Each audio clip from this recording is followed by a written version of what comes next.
السلام علیکم ورحمۃ اللہ وبرکاتہ۔ الحمدللہ والصلاة والسلام علی رسول اللہ محمد وعلی آلہ وصحبہ اجمعین وعلی جمیع من تبعہم بإحسان الی یوم الدین، اما بعد۔ معزز و محترم سامعین اکرام، دینی اور اسلامی بھائیو، آج بہت ہی اہم حدیث ہمارے سامنے ہے۔ ہو سکتا ہے 1-2 منٹ زائد ہو جائے۔ 149 نمبر کی حدیث ہے، اور ریاض الصالحین کی اس حدیث کا موضوع ہے ابو درداء رضی اللہ تعالی عنہ کی زیادہ لمبی تہجد گزاری پر ان کی بیوی کی شکایت کہ صحابہ اکرام عبادت میں اتنا زیادہ محو ہو جاتے تھے کہ بعض بیویوں کو شکایت ہوتی تھی کہ عبادت میں اتنے مشغول ہوتے ہیں کہ ہماری طرف توجہ نہیں جاتی ہے۔ تو یہ بہت ہی سبق آموز واقعہ ہے، بہت ساری باتیں اس میں شامل ہیں۔ راوی حدیث ابو جحیفہ وہب بن عبداللہ رضی اللہ تعالی عنہ ہیں۔ وہ بیان کرتے ہیں کہ اللہ کے نبی صلی اللہ علیہ وسلم نے بھائی چارہ کرایا۔ جب صحابہ کرام ہجرت کر کے مہاجرین مدینہ گئے تو بھائی چارہ کرایا۔ آخى النبی صلی اللہ علیہ وسلم بین سلمان و ابی الدرداء، سلمان فارسی رضی اللہ عنہ کے درمیان اور ابو درداء رضی اللہ عنہ کے درمیان بھائی چارہ ہوا۔ ان کے دینی بھائی قرار پائے، وہ دینی بھائی قرار پائے، ایک دوسرے کا سپورٹ کرنا، تعاون کرنا ان کی ذمہ داری تھی۔ تو ظاہر سی بات ہے، جب وہ ان کو بھائی قرار دیا تو اپنے بھائی کی خبر گیری کرنا، ان کے حالات دریافت کرنا ذمہ داری ہے۔ پاس پڑوس کے حالات کو آدمی کو معلوم بھی کرنا چاہیے کہ ہمارے ساتھ کون رہ رہا ہے، ہمارے پڑوس میں کون ہے، ہمارا کون بھائی ہے۔ ایک دن کا واقعہ ہے، فزار سلمان و ابو الدرداء، حال چال لینے کے لیے ایک دن سلمان فارسی رضی اللہ عنہ ابو درداء کے گھر تشریف لے گئے۔ ابو درداء کے گھر تشریف لے گئے تو موقع سے وہاں وہ موجود نہیں تھے۔ موبائل کا تو زمانہ تھا نہیں کہ آدمی فون کر کے پوچھ لے، کوئی رابطہ کر لے، کیونکہ اس دور میں اس سب ایجادات تھی نہیں۔ تو بہرحال وہ حال چال معلوم کرنے کے لیے ان کے گھر تشریف لے گئے۔ فرآ ام الدرداء متبذلۃ، تو جب وہ ان کے گھر پہنچے تو دیکھا بیوی نہایت ہی پرانے پھٹے کپڑے اور بہت ہی زیادہ پراگندہ حالت میں تھی۔ ان کی بیوی ام الدرداء رضی اللہ عنہ بڑی پراگندگی کی حالت میں ان کو ملی۔ فقال ما شأنک، تو انہوں نے پوچھا، سلمان فارسی رضی اللہ عنہ نے، تمہارا کیا حال ہے؟ اور یہ واقعہ پردے کا حکم نازل ہونے سے پہلے کا ہے، پردے کا حکم نازل نہیں ہوا تھا، اس لیے وہ سامنے آئے ہوں گے۔ بہرحال ان کے یہاں تقویٰ تھا، ہم تصور بھی نہیں کر سکتے، تو میں نے اس لیے ذکر کیا تھا کہ غلط فہمی نہ ہو کہ کیسے وہ آ گئی۔ تو پردے سے پہلے کا مسئلہ ہے جو حکم نازل نہیں ہوا تھا۔ فرآ ام الدرداء متبذلۃ فقال ما شأنک، کہ تمہارا کیا حال ہے؟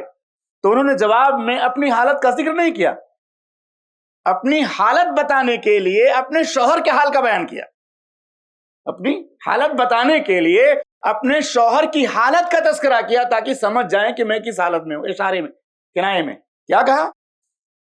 قالت اخوک ابو الدرداء لیس له حاجۃ فی الدنیا، تمہارے بھائی ابو درداء کو تو دنیا سے کچھ مطلب ہی نہیں ہے۔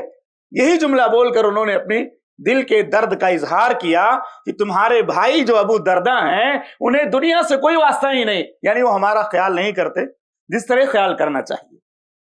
فجاء ابو الدرداء، اتنے میں ابو درداء رضی اللہ عنہ تشریف لائے، موجود ہو گئے، تشریف لائے تو فصنع له طعاما، تو بیوی نے کھانا بنایا۔ ظاہر سی بات ہے وہ مہمان کے طور سے گئے تھے ملاقات کے لیے، تو کھانا بنایا۔ فقال له کل، تو سلمان رضی اللہ عنہ نے کہا کھائیے کھانا، آپ تو ہمارے میزبان ہیں، ہم آپ کے مہمان ہیں، تو آپ کھانا کھائیے، ہم بھی کھانا کھائیں۔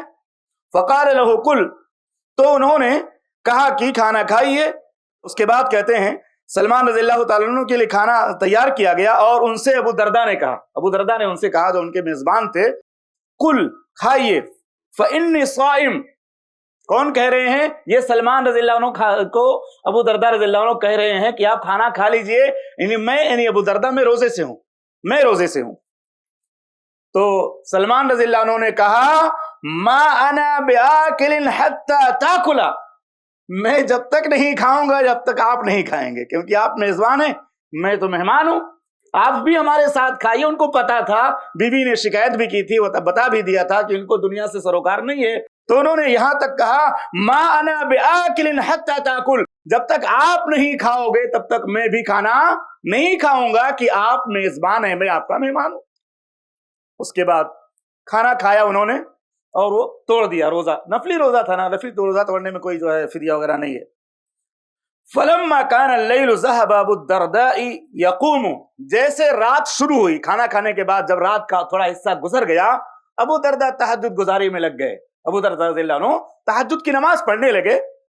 تو سلمان رضی اللہ تعالیٰ عنہ نے ان کو نصیحت کی، سلمان فارسی رضی اللہ عنہ نے نصیحت کی اور کہا نم، سو جاؤ. سو گئے، تھوڑی دیر کے لیے سو گئے.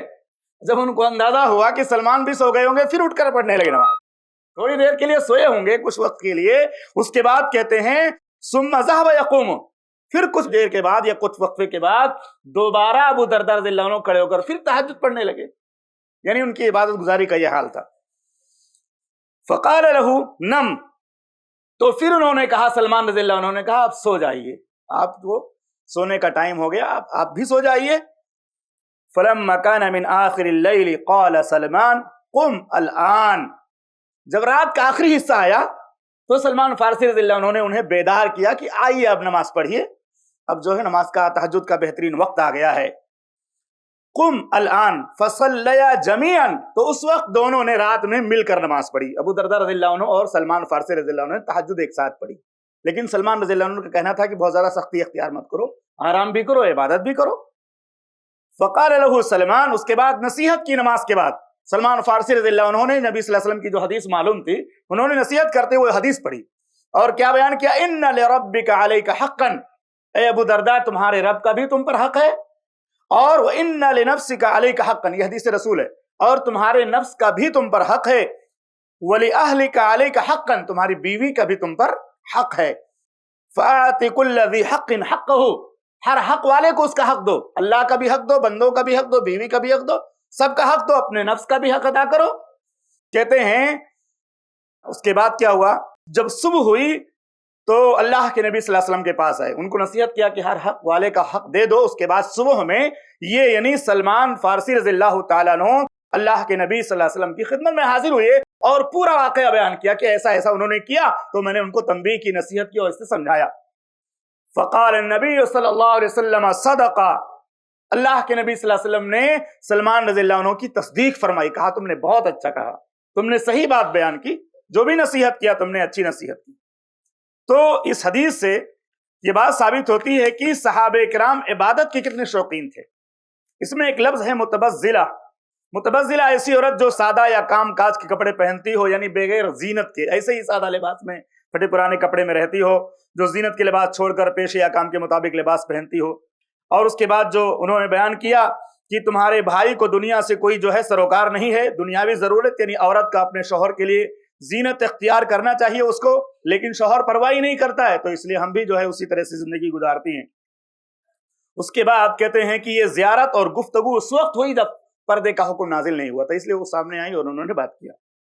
سلمان رضی اللہ تعالیٰ عنہ جو کہ مہمان تھے، انہوں نے ابو درداء سے کہا میں کھانا نہیں کھاؤں گا جب تک تم کھانا نہیں کھاؤ گے. تنبیہ کر رہے تھے کہ اتنا زیادہ روزہ مت رکھا کرو، کبھی افطار بھی کیا کرو، بچوں کے ساتھ بھی، بیوی کے ساتھ بھی زندگی گزارا کرو.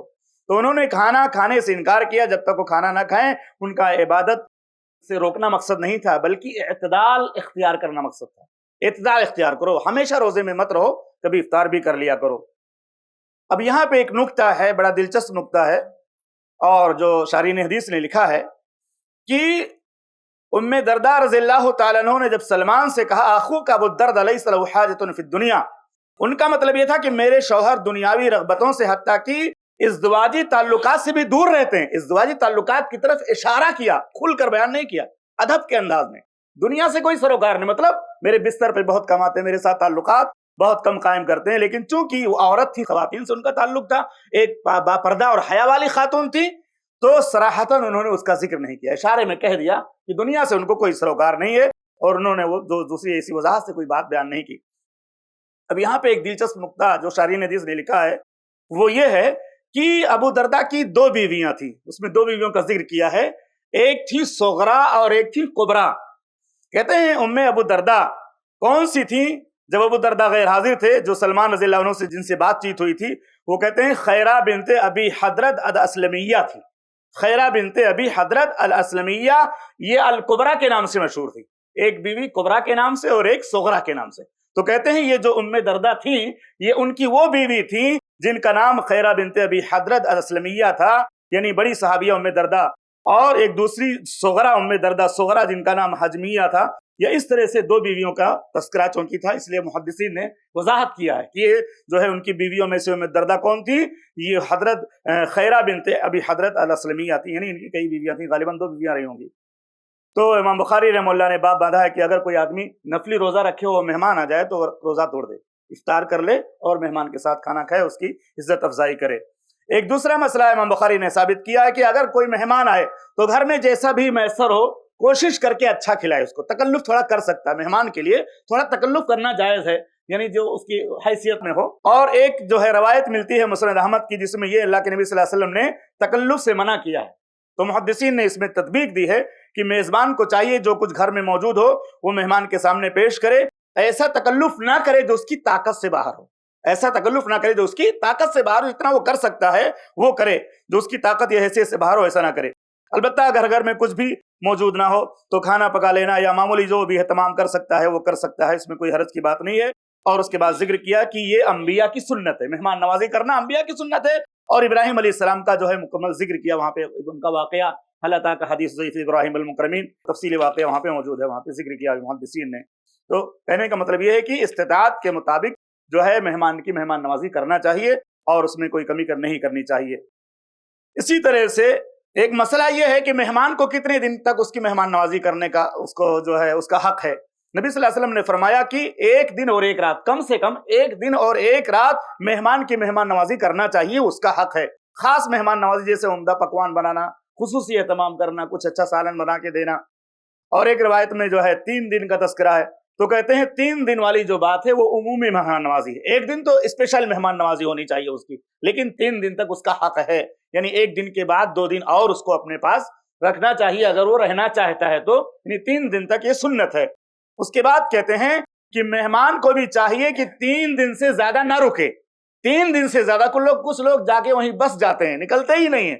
یعنی ان کو اچھا مل رہا ہے کھانا پینا تو سوچیں گے 2-4 دن اور گزر جائے، لیکن جو مہمان نوازی کر رہا ہے اس سے پوچھو اس کے لیے کتنی مشقت ہو رہی ہے.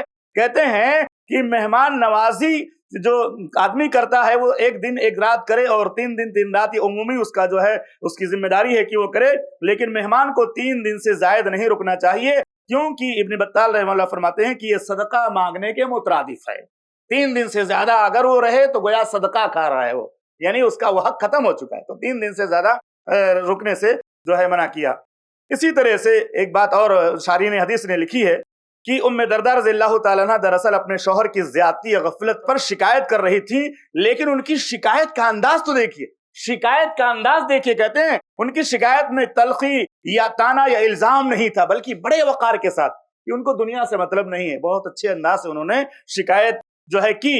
یہ واقعہ اس بات کا سبق دیتا ہے کہ عورت اگر کسی بات پر شوہر سے ناراض ہو تو ادب اور احترام سے اس کو ذکر کرنا چاہیے، ذلیل و رسوا کرنے کے انداز میں نہیں کرنا چاہیے. یا اسی طرح سے ام دردہ نے اپنے شوہر کے راز یا کمزوری کو بے ادبی اور فحش انداز میں بیان نہیں کیا، بڑی حکمت کے ساتھ بیان کیا. اسی طرح عورت کو حق حاصل ہے کہ شوہر اگر بیوی کے حق ادا نہ کرے تو اس کو اس کی یاد دلائے، اس کو اس کے حق ذمہ داری کی یاد دلائے کہ آپ کو ایسا کرنا چاہیے، تاکہ شوہر بھی متنبہ ہو جائے. لیکن اس کو اچھے انداز سے یاد دلانا چاہیے تاکہ وہ اس کے حقوق کی طرف توجہ کرے اور دھیان رکھے. اسی طرح کہتے ہیں کہ زبان کا حسن عورت کے ایمان کا حسن ہے. زبان کا حسن یہ عورت کے ایمان کا حسن ہے، اور حیا عورت کی پہچان ہے، وقار عورت کی عزت ہے، اور ادب عورت کا ایمان ہے. یہ جو ہے چند باتیں محدثین نے اس کی شرح میں لکھی ہیں. اسی طرح سے علامہ شوکانی رحمہ اللہ نے نہر الاوتار میں لکھا کہ مسلمان کی نصیحت جائز و مستحب ہے، غافل کو تنبیہ کرنا اہم ہے. رات کے آخری حصے میں نماز بہت فضیلت والی ہے. شوہر بیوی کے ساتھ حسن سلوک کرے، یہ اس پر فرض ہے، اس کی ذمہ داری ہے شوہر کی. نفل یا مستحب عبادت جو ہے مہمان کے لیے ترک کی جا سکتی ہے، جس سے روزہ نفلی روزہ ہے، مہمان اگر آئے تو اس کو توڑا جا سکتا ہے، اس میں کوئی حرج کی بات نہیں ہے. لیکن عبادت میں بہت زیادہ سختی یہ اسلام پسند نہیں کرتا، حد سے زیادہ سختی، جیسے وہ پوری رات عبادت کرنا اور بچوں کو چھوڑ دینا. اسی طرح ابن مسیمن رحمہ اللہ فرماتے ہیں کہ سلمان رضی اللہ عنہ اور ابو دردہ رضی اللہ عنہ کے درمیان نبی صلی اللہ علیہ وسلم نے بھائی چارہ کرایا تھا. اسی طرح سے سلمان رضی اللہ عنہ نے کہا کہ کھاؤ اور افطار کرو، کیونکہ سلمان رضی اللہ عنہ جانتے تھے کہ یہ اکثر جو ہے روزہ رکھتے ہیں، اس لیے انہوں نے یہ تنبیہ کی کہ جب تک تم نہیں کھاؤ گے میں بھی نہیں کھاؤں گا. اس سے پتہ چلتا ہے کہ عبادتوں میں اعتدال ہونا چاہیے، بہت زیادہ سختی عبادت میں نہیں ہونی چاہیے. اسی لیے سلمان رضی اللہ عنہ نے ان کو نصیحت کی. اور اسی طرح سے آخری شب میں جو نماز پڑھی اس سے محدثین نے استدلال کیا کہ کبھی کبھار کسی آدمی کے ساتھ اگر تہجد پڑھنے میں اتفاق ہو جائے تو کبھی کبھار جماعت کے ساتھ رات کی نماز پڑھی جا سکتی ہے۔ تو یہ چند پیغامات تھے۔ اللہ تعالیٰ سے دعا ہے کہ رب العالمین ہم تمام مسلمانوں کو دین اسلام کے صحیح مزاج کو سمجھنے کی توفیق عطا فرما۔ اعتدال کی جو تعلیم ہے یقیناً اس میں خیر ہے، اگر ہم اس کو اپنائیں گے تو مستقل عبادت ہماری جاری رہ سکتی ہے، اور اگر زیادہ شدت اختیار کریں گے تو عبادت بھی جاری نہیں رہے گی اور دوسروں کے حقوق بھی پامال ہوتے رہیں گے۔ بہت سارے لوگ صرف عبادت ہی سمجھتے ہیں، زندگی کا مقصد نہیں عبادت، زندگی کا مقصد ضرور ہے لیکن دوسرے حقوق بھی ہماری ذمہ داری میں آتے ہیں۔ اللہ تعالی ہم سب کو دین پر صحیح معنوں میں چلنے اور عمل کرنے کی توفیق عطا فرما اور ایمان کے ساتھ موت نصیب فرما۔ ایسے ہی فائدہ مند اسلامک ویڈیوز دیکھنے اور منہج سلف پر کتاب و سنت کی تعلیمات کو عام کرنے میں ہمارا تعاون کرے تاکہ آپ کے لیے ذریعہ نجات، جنت کے حصول کا سبب، ساتھ ہی مال میں برکت و اضافے کا ذریعہ بھی بنے۔ آمین۔ جزاک اللہ خیرن۔